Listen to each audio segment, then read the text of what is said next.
you motivated in tough times like this? Dark chocolate. Yeah. For me, I just pull out my Helen Reddy records, and Helen makes me feel good.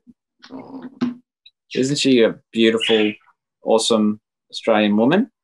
Beautiful. And playing music with these two people is probably one of the best things in the world. Listening to music has got me through the COVID thing, definitely. Yeah, same for me. Yeah. Massively. Like, you can't see it on the other side of the thing. There's just this huge wall of records, and my kit's set up. I set my drum kit up in my lounge room just so I could like have him here with me all the time. It actually really helped having music around me visually as well as audibly. I would say just staying connected with other people. Yeah, and lots of films and documentaries and research stuff. I told you I did that thing where I got on Google Street View and revisited all the places that we'd ever travelled to. That was really good. Some are exactly the same and some are just not there anymore. That's like a cross between an art installation, a fine artist's installation that you would see at somewhere like MoMA, and a documentary. I just think that's such a fantastic concept. It's like the idea of being able to trace your whole life back through the places that you've been, and also you being one of the only people I know who could actually do that because your memory is so good. So it's actually like you're archiving your own memory in real time. I thought that was epic, man. So cool. When I was younger, I used to have this habit of I used to imagine that at the end of your life, you would retrace everywhere you've been. And, those retractable vacuum cleaner cords, how they button and they stick back in. I used to imagine that you had one of those coming out of your back for your whole life.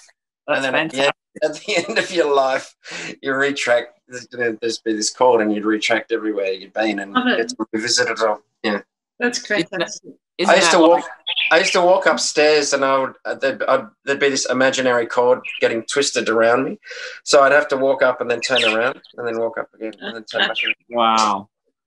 Yeah, I guess that's a little bit like an embodiment of your life flashing before your eyes as you die, as they say. And maybe that is like what's going on. That cord is being pulled back really, really quickly, but your perception of it is slower. That's a beautiful philosophical concept. Yeah, I think it was kind of like leaving popcorn, like Hansel and Gretel or something. Yeah. I don't know.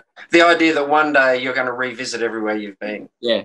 I don't know. Well, you're going back and looking, because the thing is, like, when you first told that story in our last band room chat, I really loved how it was very contemplative, like this whole thing that happened last year. A lot of people have asked us about it, but just how your thoughts went to the past in a way of going back, and it's like having the time to be able to do that because you couldn't do anything else. You couldn't go anywhere or see anyone. Yeah, I found last year very reflective, a very reflective kind of time. I spent a lot of time on a bicycle just riding through an empty city, and it was amazing. It was really contemplative and just really calming and wonderful.